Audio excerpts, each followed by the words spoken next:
Donc José Bové, quel souvenir gardez-vous de ce démontage du McDo de Millau? D'abord, c'était une fête. Alors, ça peut paraître bizarre comme ça, mais il y avait quand même plus de 400 personnes.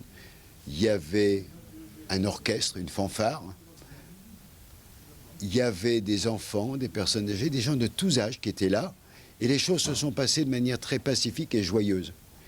Et donc ça, c'est vraiment quelque chose d'assez incroyable. Alors si j'ai une anecdote à raconter par rapport à ça, c'est que quelques jours avant le démontage, qu'on avait annoncé, que Midi Libre avait annoncé de manière très claire, puisqu'on avait annoncé le jour et l'heure, qu'on a même repoussé d'un jour à cause de l'éclipse. Et on s'est dit, il ne faut pas que le démontage soit éclipsé par le soleil, ou la lune, ça aurait été quand même un comble. Quelques jours avant, les renseignements généraux, comme on les appelait à l'époque, m'avaient téléphoné en me disant « Mais on est prêt à amener une statue de Ronald McDonald, une espèce de clown barbare, et comme ça vous pourrez le brûler devant le fast-food en construction. » Et je leur avais dit « Écoutez, non, quand on décide une manif, c'est nous qui décidons ce qu'on fait. Donc votre Ronald, vous le gardez, et nous on démonte. » Et ils m'ont rappelé en me disant, vous savez, c'est pas costaud, c'est quand même du préfabriqué. Moi, j'ai dit, on va amener quand même tous des outils, on va pas y aller à la masse. Et donc, c'est effectivement ce qu'on a fait. Donc voilà, quand on voit ce qui s'est passé après, on se dit, cette manifestation qui était locale, qui était déjà là pour défendre le Roquefort, puisque c'est quand même ça le point de départ, hein, dans toutes les avenues de Millau, il y avait des banderoles contre l'embargo aux États-Unis du Roquefort. Et donc il faut le rappeler, se remettre ça dans le contexte. Et quand je démonte, je prends la parole et mon t-shirt, c'est le logo de la brebis rouge de l'interprofession de Roquefort. Et votre coup de génie, c'est au moment de votre arrestation, c'est de ne pas avoir accepté d'être libéré sur caution. Alors effectivement, quand j'ai été d'abord, les policiers croyaient m'attraper chez moi le matin, et ont été très déçus et n'ont jamais cru que j'étais parti en vacances. Alors, en réalité, j'étais parti en vacances. C'était la réalité parce que je partais toujours à ce moment-là. Quand je suis rendu, que je me suis rendu à la justice et que la magistrate à Millau me dit vous allez en prison, je lui dis vous êtes sûr? Elle me dit oui, je suis sûr. Je dis est-ce que je peux vous serrer la main? Alors elle me tend la main, ce qui était déjà un peu bizarre, et je lui dis merci madame, vous nous avez fait gagner 10 ans pour faire comprendre ce que voulait dire la globalisation, l'OMC, voilà. Tous ces conflits sur l'alimentation, le bœuf aux hormones, etc. Donc ça, c'est le premier.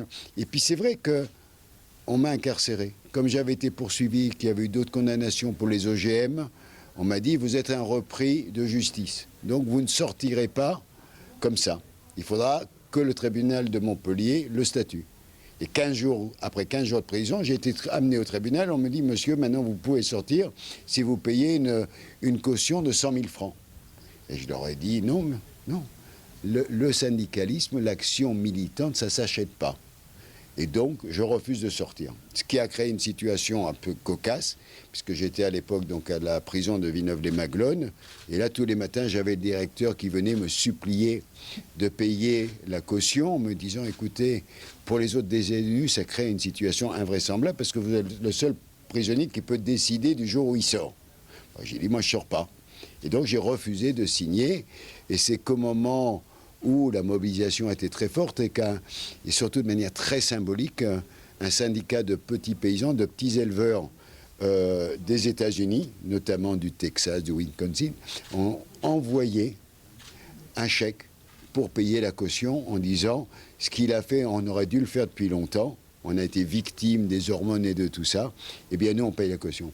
Et là je ne pouvais pas dire non, je reste en prison, ça aurait été juste idiot quoi. Et aujourd'hui, vous avez le sentiment qu'il y a un avant et un après dans ce combat contre la malbouffe?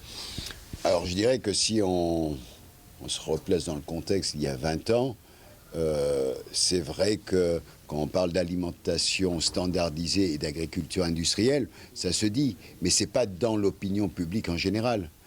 Aujourd'hui, la malbouffe, c'est pas moi qui ai inventé le nom, ça avait été déjà employé par un auteur, mais ça n'avait pas eu beaucoup d'écho.